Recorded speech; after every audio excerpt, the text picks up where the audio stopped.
Hola y bienvenidos al segundo laboratorio de física. Esta vez hablaremos de caída libre y el lanzamiento vertical. Descripción. Para empezar tuvimos que realizar los experimentos de caída y obviamente buscar los objetos que íbamos a usar para realizar dichos experimentos. Cada integrante realizó uno de cada tipo. Posteriormente insertamos los videos que grabamos haciendo los experimentos en el tracker para obtener los gráficos. Luego realizamos el análisis de los gráficos y por último realizamos la presentación en base a lo aprendido. Unas primeras preguntas como para ir entrando en el tema serían, por ejemplo, ¿qué consideramos nosotros que es un movimiento en caída libre? Consensuamos entre los tres que un movimiento en caída libre era un movimiento el cual se daba en el que la única fuerza aplicada sobre un objeto era el de la gravedad. Segunda pregunta era, ¿qué magnitudes físicas son especiales en el movimiento de caída libre? Y nosotros sabemos que la masa del objeto en una caída libre. La tercera es, ¿qué ocurre con la velocidad de un objeto en caída libre a medida que avanza el tiempo? A medida que va cayendo, va ganando velocidad y una vez que toque el suelo, este va a llegar a una velocidad de cero. Básicamente se va a quedar quieto. Cuarta pregunta. ¿Existe una ecuación que describa cómo cambia la posición en función del tiempo para un objeto en caída libre? Según nosotros sí existe y solo una que es h en la altura es igual a un medio de g por t al cuadrado. Un, eso, la g es la aceleración de gravedad y el t es tiempo. ¿Existe alguna diferencia entre caída libre y lanzamiento vertical? Sí, básicamente porque el lanzamiento vertical nosotros aplicamos una fuerza hacia arriba a un objeto para que se mueva, suba, llega a un punto en el que se hace cero y vuelve a bajar hasta llegar al suelo. Y en la caída libre es simplemente eso y dejar que la gravedad haga su trabajo de llevarlo de nuevo al suelo.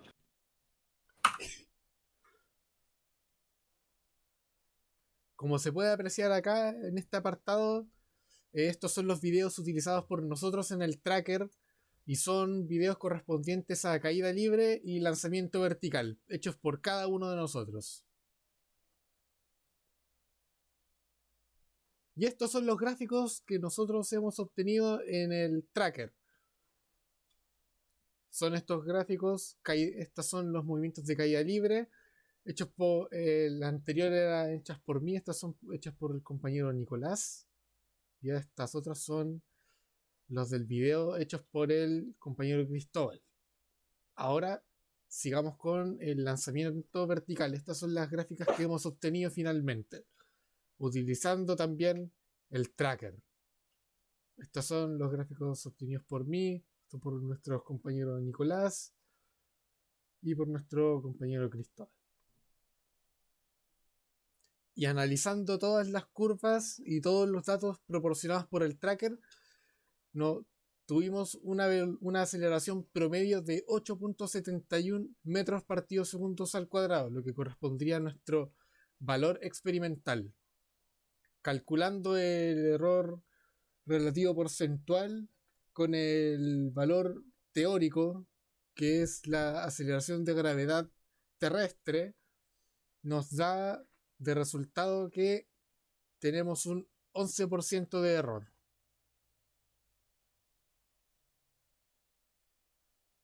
Con respecto a los gráficos como tal, todos los gráficos experimentan una variación mínima respecto a la parábola teórica dada por el tracker. Además podemos observar que hay notorias diferencias entre los gráficos de caída libre y los de lanzamiento vertical.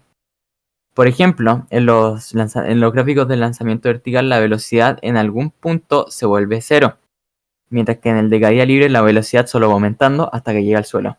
Esto ocurre debido a que en el lanzamiento vertical la velocidad y la aceleración tienen sentidos opuestos. Esto es lo que hace que en algún minuto la velocidad en el aire se vuelva cero. Como estas, hay otras variaciones y diferencias que hacen que valga la pena estudiar los resultados de distintas situaciones. Conclusión. ¿Qué aprendimos? Aprendimos que en caída libre la masa es despreciable. ¿Cuáles fueron nuestras mayores dificultades? El hecho de que tuvimos que grabar 2 videos cada uno en comparación con el paralelo 1, que pudieron ser solo 2 por grupo. Y el tracker a uno de nosotros, ¿no?, le pidió desactivar el antivirus cuando este compañero ni siquiera lo tiene instalado. Además, el tracker es muy tosco de usar. ¿Qué fue lo que más nos gustó? Y sinceramente fue el terminar de usar el tracker, ya que es un poco anticuado respecto a cualquier otro programa actual, aunque no sea en los mismos términos ni forma de usarse. Muchas gracias por tu atención.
Con respecto a los gráficos como tal, todos los gráficos experimentan una variación mínima respecto a la parábola teórica dada por el tracker.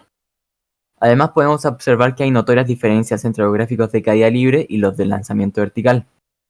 Por ejemplo, en los gráficos del lanzamiento vertical la velocidad en algún punto se vuelve cero, mientras que en el de caída libre la velocidad solo va aumentando hasta que llega al suelo.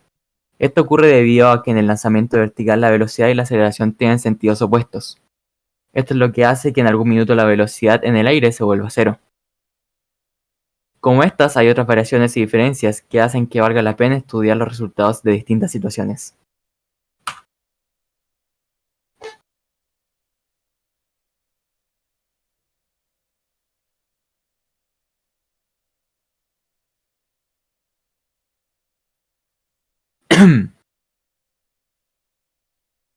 Hola, Sí, Gabriel.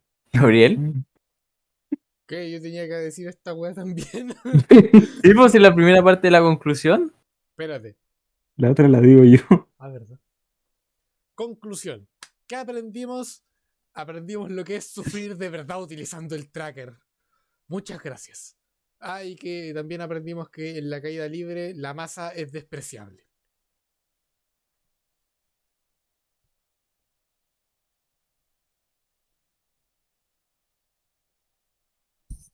Espérate, Sí, es hasta el punto. Calmado. ¿Sabes qué? Yo creo que deberíamos eliminar la parte del sufrir usando el tracker, weón. Sí, sí, sí, sí. Queda muy raro, weón. aprendimos lo que es el sufrimiento. Lo de